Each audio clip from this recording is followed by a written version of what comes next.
Здравствуйте, дорогие друзья! Меня зовут Софья Долинская. По образованию я врач-психиатр, работала в большой психиатрии. Полностью разочаровавшись в методиках психиатрии и самом взгляде на человека, я уже многие годы занимаюсь правами человека в области душевного здоровья и сейчас являюсь руководителем Международного бюро по правам человека в сфере душевного здоровья. Сегодня мы поговорим о психологии, о том, какие проблемы вас ждут, когда вы приходите к психологу. И первая проблема, с которой вы столкнетесь, это отсутствие гарантии со стороны психолога, отсутствие гарантии выздоровления вашего. Это не просто вопрос о том, стало вам лучше, решили вы свою проблему. Это вопрос о том, попадете ли вы в психотический срыв во время психологического воздействия на ваш разум. Ни один психолог никогда не даст никаких гарантий, что вам не станет хуже во время его воздействия и что вот с этого психологического тренинга вы уедете домой, а не в психиатрическое заведение. Я много общалась с психологами, как со студентами, так и с действующими психологами. Я выступала на психологических конференциях, и я задавала им вот этот вот вопрос. Скажите, что вы делаете с людьми, которым не удалось помочь? Или другой вопрос, что вы делаете в случаях, когда не получилось? Всегда я получала один и тот же ответ. Мы отправляем их к психиатру. Итак, первый вывод, который мы должны сделать, что каждый раз, когда вы идете к психологу, вы должны понимать, что по сути вы идете в приемную психиатрического отделения.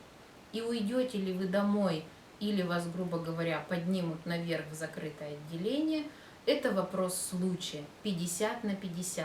Ни один психолог никогда не поручится своей репутацией, а уж тем более финансами, за то, что действительно после его воздействия вас не ждет психотический или невротический срыв, и вы не получите еще больше проблем, чем когда вы шли к психологу. Второй обязательный момент, который вы должны знать. Все психологи, равно как и психиатры, являются агентами государства. Что это значит для человека, который пришел на прием к психологу? Это значит, что все выводы тестов, все выводы после вашей беседы, все ваши мысли, чувства, сомнения, какие-то опасения после записи психологом становятся государственным документом, свидетельствующим о вашем психическом состоянии. И этот государственный документ будет выдан любому государственному учреждению по запросу, и, следовательно, о вашем психическом состоянии начнут судить уже с точкой, то есть на вас уже будет наклеен тот или иной определенный ярлык. Это все окрашивается еще более грустными красками, когда мы говорим о детях. Когда психологи приходят в школу, начинаются какие-то тестирования, начинаются какие-то беседы с детьми и так далее. Вы должны абсолютно четко понимать, что все психологические тесты являются на 100% субъективными. Эти тесты пишут люди. Эти тесты компонуют и делают выводы также люди. Это абсолютно все сделано людьми со своей субъективной точки зрения. Я могу привести пример одного такого теста, я думаю, что многие знают. Этот тест проводится в школах, когда детей просят нарисовать ту или иную картинку.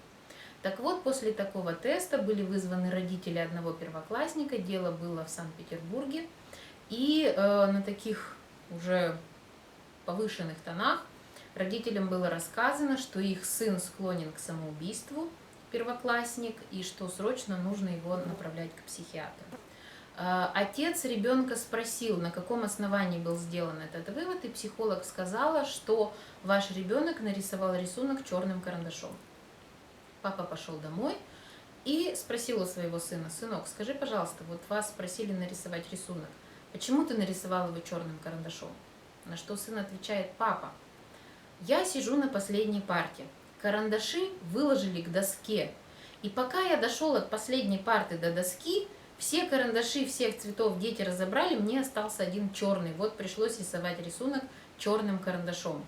Вы представляете, что после вот такого теста выводы в отношении данного ребеночка легли в его личное дело, и естественно эти выводы читают все, кому не лень в школе, они дальше идут в управление образования, и что там дальше делается с этими личными делами, как они там компонуются и так далее, вы сказать не можете.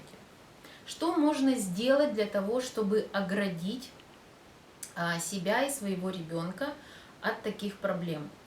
По Семейному кодексу Российской Федерации только родители обладают стопроцентным правом охраны психического и физического здоровья своего ребенка.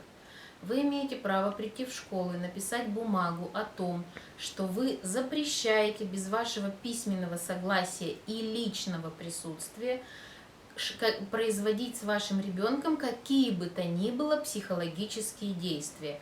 Это и психологические тесты, и различные психологические беседы, и различные посещения уроков психологии. Вот все, что вы считаете нужным, вы можете написать такую бумагу. Если, тем не менее, вас как-то заставляют пройти психологическое обследование с вашим ребенком, вы должны лично присутствовать при всех беседах, при всех тестированиях.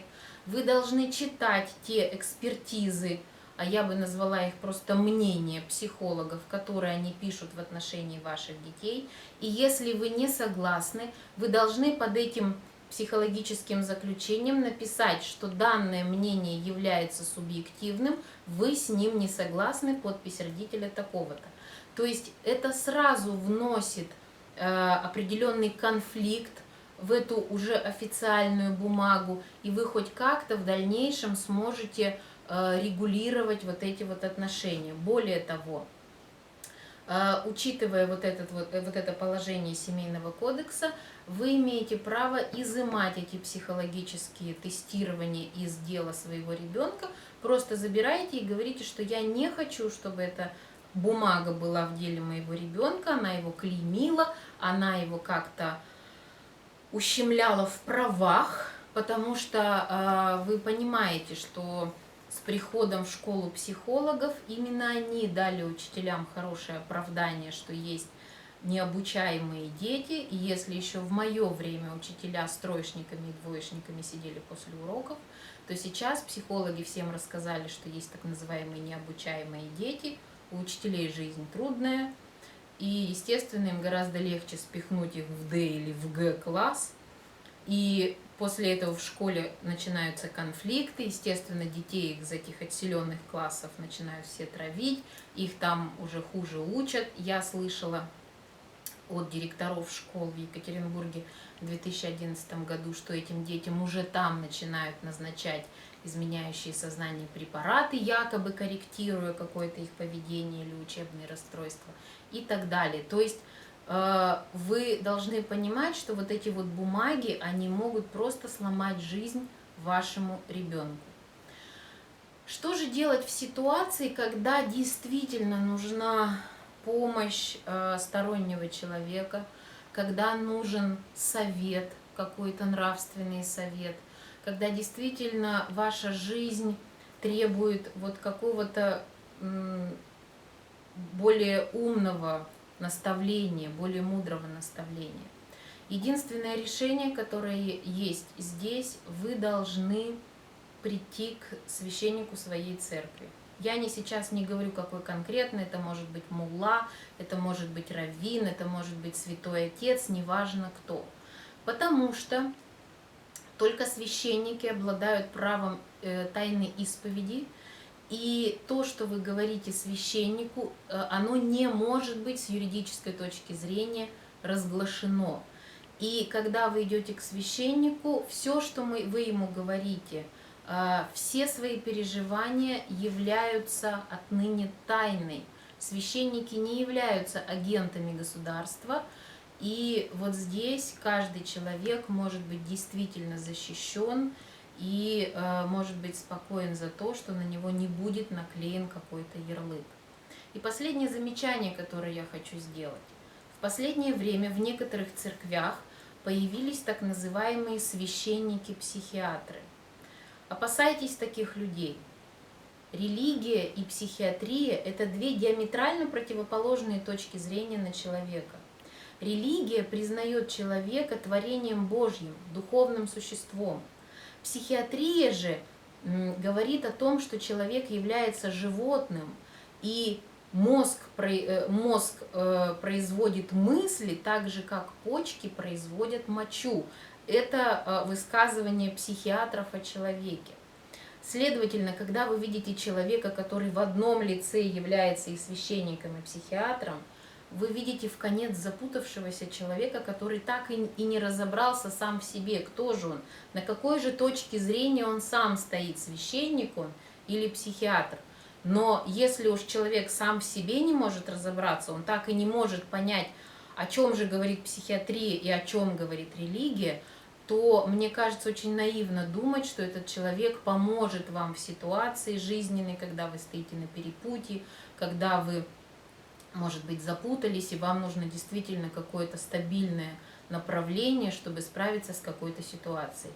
Ну и, естественно, в данном, опять же, случае у вас есть большой шанс не исповедаться, а в конце исповеди получить ту самую изменяющий сознание препарат, по сути, синтетический наркотик, и фактически вы тут же оказываетесь в психиатрии. Ну и, в общем-то, я не думаю, что это то, чего вы ожидали, придя в свою церковь. Большое спасибо за внимание. Пожалуйста, оставляйте свои комментарии, вопросы. С удовольствием буду с вами общаться. Всего доброго.